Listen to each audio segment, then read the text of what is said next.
കഴിഞ്ഞ തവണയും ഈ സ്വർണ്ണക്കൊള്ള കേസുമായി ബന്ധപ്പെട്ട് സംസ്ഥാനത്തുടനീളം ED റെയ്ഡ് നടന്നതിന് ശേഷം ഒരു വാർത്താക്കുറിപ്പിലൂടെയാണ് എത്ര ഇടങ്ങളിലാണ് ED റെയ്ഡ് നടക്കുന്നതെന്നും എന്തൊക്കെ കാര്യങ്ങളാണ് കണ്ടെത്തിയതെന്നും എന്തിന്റെ ഭാഗമായിട്ടായിരുന്നു പരിശോധന എന്നതടക്കമുള്ള കാര്യങ്ങളിൽ ED നിലവിൽ ഇപ്പം ഈ തിരുവനന്തപുരത്തെ പരിശോധന നമ്മൾ കണ്ണൂരിലെ പരിശോധനയുടെ കാര്യം സംസാരിക്കുമ്പോൾ കണ്ണൂരിലെ പിണറായി വിജയന്റെ വീട്ടിലെ പരിശോധനയുടെ കാര്യം പറയുമ്പോൾ അത് ലോക്കൽ പോലീസിൽ നിന്നും അറിയിക്കാതെയാണ് പരിശോധനയെന്ന് അറിയുന്നു. തിരുവനന്തപുരത്ത് എന്താണ് അവസ്ഥ? ഈ പോലീസിനെ അറിയിച്ചിട്ടുണ്ടോ? ലോക്കൽ പോലീസിനെ അറിയിച്ചിട്ടുണ്ടോ?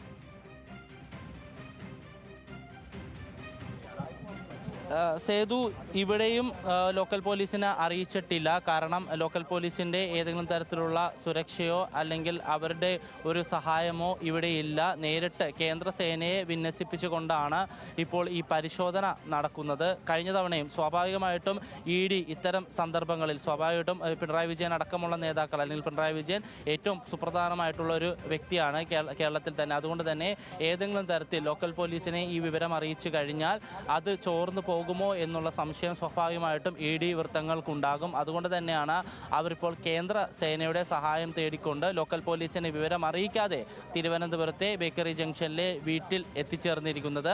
ഈ പറഞ്ഞതുപോലെ തന്നെയാണ് കണ്ണൂരിലും സമാനമായ രീതിയിലുള്ള സാഹചര്യമാണ് ഉണ്ടായത്. ലോക്കൽ പോലീസിനെ വിവരം അറിയിച്ചിട്ടില്ല. പക്ഷെ അതേസമയം നമുക്ക് മറ്റൊരു വിവരം ലഭിക്കുന്നത് സംസ്ഥാനത്ത് വ്യാപകമായി ED ഇപ്പോൾ റെയ്ഡ് ആരംഭിച്ചിട്ടുണ്ട് എന്നാണ്. സംസ്ഥാനത്ത് 10 ഇടങ്ങളിൽ ED റെയ്ഡ് നടക്കുന്നുണ്ട്. കൊച്ചിയിലും നടക്കുന്നുണ്ട്. കൊച്ചിയിലെ CMRL ഓഫീസിലും CMRLുമായി ബന്ധപ്പെട്ട ഇടങ്ങളിലും 10 ഇടങ്ങളിലും റെയ്ഡ് നടക്കുന്നുണ്ട് എന്നുള്ള വിവരമാണ് ലഭിക്കുന്നത്.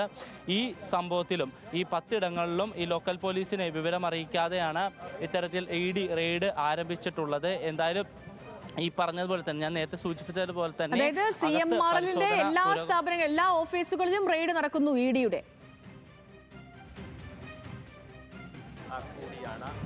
അതേ സേതു, അങ്ങനെ ഒരു പ്രാഥമിക വിവരമാണ് നമുക്കിപ്പോൾ ലഭിക്കുന്നത്. 10 ഇടങ്ങളിൽ സംസ്ഥാന വ്യാപകമായി 10 ഇടങ്ങളിൽ ഇപ്പോൾ റെയ്ഡ് നടക്കുന്നുണ്ട്. അത് കൊച്ചിയിൽ ഒരു സ്ഥലത്ത് കൊച്ചിയിൽ ഒന്നിലധികം സ്ഥലത്ത് അത് CMRL ഓഫീസിലും അതിനോടൊപ്പം തന്നെ CMRLുമായി ബന്ധപ്പെട്ട ഇടങ്ങളിലും ഓഫീസുകളിലും സമാനമായിട്ടുള്ള റെയ്ഡ് നടക്കുന്നുണ്ട്. അത് ഏതൊക്കെ ഇടങ്ങളിലാണ്, ഈ CMRL ഓഫീസ് അല്ലാതെ മറ്റ് ഇടങ്ങൾ ഏതൊക്കെയാണ് എന്നുള്ള കാര്യത്തിൽ ഒരു വ്യക്തത വരേണ്ടതുണ്ട്. അതിനോടൊപ്പം തന്നെയാണ് കണ്ണൂരിലെ പിണറായി വിജയൻ്റെ വീട്ടിലും അതിനോടൊപ്പം തന്നെ ഇവിടെ തിരുവനന്തപുരം ബേക്കറി ജംഗ്ഷനിലെ വീട്ടിലും ഈ പരിശോധന നടക്കുന്നത്. 7 മണിയോടുകൂടി ഉദ്യോഗസ്ഥർ ഈ തിരുവനന്തപുരത്തെ വീട്ടിൽ എത്തിയിട്ടുണ്ട് എന്നാണ് നമുക്ക് ലഭിക്കുന്ന വിവരം. സമാനമായിട്ടുള്ള രീതിയിൽ തന്നെ പുറത്തും ഈ മറ്റ് 10 ഇടങ്ങളിലും 7 മണിയോടുകൂടി കൃത്യം ഒരേ സമയത്ത് തന്നെ പരിശോധന ആരംഭിക്കാനായി ഉദ്യോഗസ്ഥർ ഇറങ്ങിയിട്ടുണ്ട്. ഈ സ്ഥലങ്ങളിലെല്ലാം ഈ സമയത്ത് തന്നെയാണ് എത്തിയിട്ടുള്ളത് എന്നാണ് നമുക്ക് മനസ്സിലാക്കാൻ കഴിയുന്നത്. ഇപ്പോൾ ഏകദേശം 3/4 മണിക്കൂർ കഴിഞ്ഞു പരിശോധന തുടങ്ങിയിട്ട്.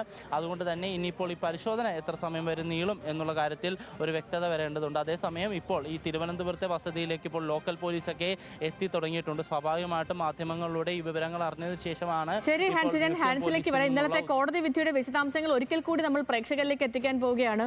ഷപ്ന കൂടി നമുക്കൊപ്പം ഡെസ്കിൽ നിന്നും ചേരുന്നുണ്ട്, ലീഗൽ ഡെസ്കിൽ നിന്ന്. ഷപ്ന, ഈ മാസപ്പടി കേസിൽ EDക്ക് ആശ്വാസമായിട്ടുള്ള കോടതി വിധി വന്നത് ഇന്നലെയാണ്. ഈ വീണ വിജയന്റെ കമ്പനിയായ എക്സാലോജിക് സൊല്യൂഷനും CMRLും തമ്മിലുള്ള ഇടപാടുകളിൽ EDക്ക് അന്വേഷണം തുടരാം എന്നുള്ള സുപ്രധാനമായ ഉത്തരവ് ഇന്നലെയാണ് കേരള ഹൈക്കോടതിയുടെ ഭാഗത്ത് നിന്നും ഉണ്ടായത്. അതിന് പിന്നാലെയാണ് നമ്മളിപ്പോൾ ഈ പ്രേക്ഷകരിലേക്ക് എത്തിക്കുന്ന വീണ വിജയന്റെ വസതികളിൽ ഒക്കെയും റെയ്ഡുകൾ നടക്കുന്നത്, അവരുടെ ഓഫീസുകൾ മുഴുവനും റെയ്ഡുകൾ നടക്കുന്നത്. എങ്ങനെയായിരുന്നു ഇന്നലത്തെ കോടതി പരാമർശങ്ങൾ? സേതു, EDയുടെ സമൻസ് ചോദ്യം ചെയ്താണ് CMRL കമ്പനിയുടെ ഉദ്യോഗസ്ഥർ ഹൈക്കോടതിയെ സമീപിച്ചിരുന്നത്. ഈ ആദ്യഘട്ടത്തിൽ, അതായത് FIR പോലും രജിസ്റ്റർ ചെയ്യാതെ അല്ലെങ്കിൽ ECIR രജിസ്റ്റർ ചെയ്യാതെയാണ് ED സമൻസ് അയച്ചത് എന്ന വാദം ഈ ഹർജിക്കാർ, അതായത് CMRL കമ്പനിയിലെ ഉദ്യോഗസ്ഥർ കോടതിക്ക് മുമ്പാകെ ഉന്നയിച്ചിരുന്നു. പക്ഷേ കോടതി പറഞ്ഞത് ഇത്തരം ഒരു ആരോപണത്തിൽ അല്ലെങ്കിൽ കള്ളപ്പണം വെളുപ്പിക്കലുമായി ബന്ധപ്പെട്ട ആരോപണങ്ങളിൽ ആ രീതിയിൽ FIR അടക്കമുള്ള പ്രാഥമികമായ നടപടികൾ പൂർത്തീകരിക്കേണ്ടതില്ല എന്ന് കോടതി വ്യക്തമാക്കുകയും അതുകൊണ്ട് തന്നെ ഇത്തരം വാദങ്ങൾ, ഹർജിക്കാരുടെ വാദങ്ങൾ നിലനിൽക്കില്ല എന്ന് പറയുകയും ചെയ്തിരുന്നു. ഈ CMRL എക്സാലോജിക് ഇടപാടുമായി ബന്ധപ്പെട്ട്